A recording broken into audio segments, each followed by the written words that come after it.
अस्सलाम वालेकुम। रमज़ान के महीने में शुगर के वो मरीज़ जो मुख्तलिफ दवाइयों से जिन्होंने शुगर कंट्रोल की होती है, तो अमूमी तौर पे शुगर की अद्वियात की एडजस्टमेंट ना होने की वजह से और चूँकि वो रोज़ा भी रख रहे होते हैं तो रोज़े के दौरान शुगर के लो होने के चांसेस बहुत बढ़ जाते हैं। लिहाजा याद रखिए कि रमज़ान में अगर आपने रोज़ा रखना है और आप मुख्तलिफ अद्वियात इस्तेमाल कर रहे हैं तो आपको चाहिए कि कुछ उनमें एडजस्टमेंट ज़रूर कर लें। इस वीडियो की मदद से कुछ जनरल रूल्स बताने की कोशिश कर रहा हूँ। आइडियली तो चाहिए कि हर शुगर का मरीज़ रमज़ान से पहले अपने फिजिशियन, अपने कंसल्टेंट से कंसल्ट करे और अपनी अद्वियात को एडजस्ट करवा ले। बहरहाल अगर टाइम ना मिलने की वजह से मुमकिन ना हो तो इन जनरल रूल्स को अप्लाई करके कुछ ना कुछ एडजस्टमेंट की जा सकती है। 3 कैटेगरीज में डिवाइड किया जाता है। सबसे पहले ऐसे मरीज जो कि सिर्फ खाने की अद्वियात ले रहे हैं। इनमें वो मरीज जो सिर्फ एक टाइम दवाई का इस्तेमाल करते हैं।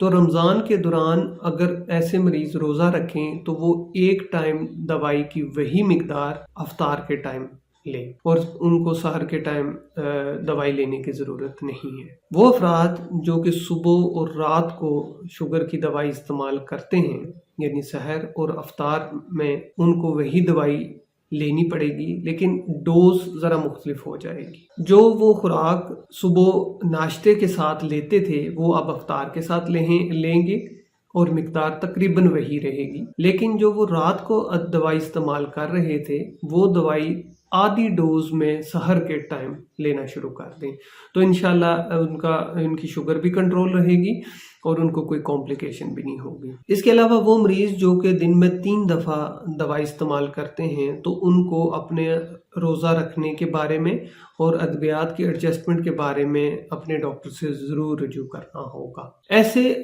मरीज़ जो कि सिर्फ डाइट कंट्रोल पे हैं और सिर्फ जो एक्सरसाइज से करते हैं उनको तो ज़ाहिर है दवाई की ज़रूरत नहीं है, लेकिन उनको अपनी एक्सरसाइज का टाइम चेंज करना पड़ेगा। एक्सरसाइज कोशिश करें कि रोज़े के दौरान एक्सरसाइज ना की जाए।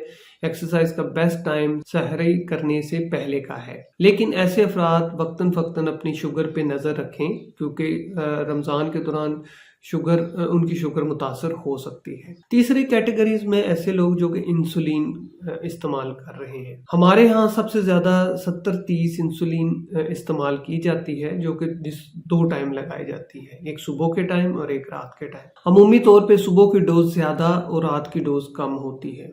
रमज़ान के दौरान याद रखिए कि ऐसे मरीज अपनी डोज को शिफ्ट करेंगे। मॉर्निंग की डोज को अफ्तार के साथ ले आएं, लेकिन उसकी 2/3 डोज लगाइए और रात की डोज सुबह सहर के टाइम ले जाएं और उसकी आधी डोज लगाइए। मिसाल के तौर पे अगर कोई मरीज 30 यूनिट सुबह और 20 यूनिट रात को 70-30 इंसुलिन लगा रहा है और वो रोज़ा रखना चाहते हैं तो उनको चाहिए कि वो 30 का 2/3 20 यूनिट अफ्तार के साथ लगा ले और रात को जो वो 20 यूनिट लगाते हैं उसकी हाफ यूनिट यानी कि 10 यूनिट आप सुबह को ले जाइए। इसके अलावा जो मरीज लेंटस या लॉन्ग एक्टिंग इंसुलिन पे हैं तो उनको तकरीबन अपनी इंसुलिन को एडजस्ट करने की ज़रूरत पेश नहीं आती। कुछ किस्म की दवाइयाँ जिनकी जो कि अमूमन हाइपोग्लाइसीमिया यानी शुगर को लो नहीं करती तो उनकी डोज एडजस्टमेंट की भी ज़रूरत नहीं पड़ती, जिसमें मेटफॉर्मिन वगैरह शामिल है, चूँकि ये जिस्म में शुगर की मिकदार को नॉर्मल सतह पे ही रखती हैं।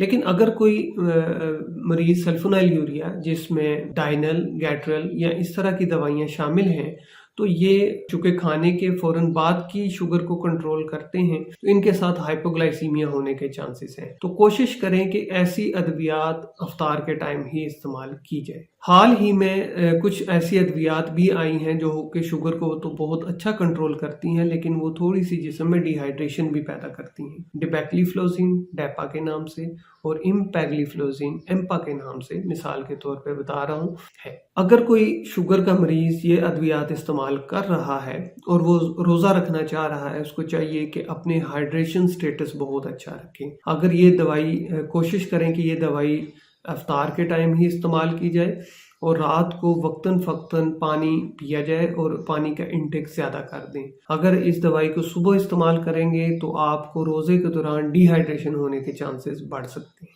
تو یہ تھی چند معلومات جو کہ شوگر کے مریض اپنی ادویات کو روزے کے دوران ایڈجسٹ کر سکتے ہیں۔ یاد رکھیے کہ رول یہی ہے کہ رمضان یا روزہ رکھنے سے پہلے اپنی ادویات کو اپنے فزیشین سے ڈسکس کر کے ایڈجسٹ ضرور کرانا چاہیے۔ اس بارے میں اگر کوئی معلومات درکار ہو تو آپ کمنٹ سیکشن میں پوچھ سکتے ہیں۔ اللہ حافظ۔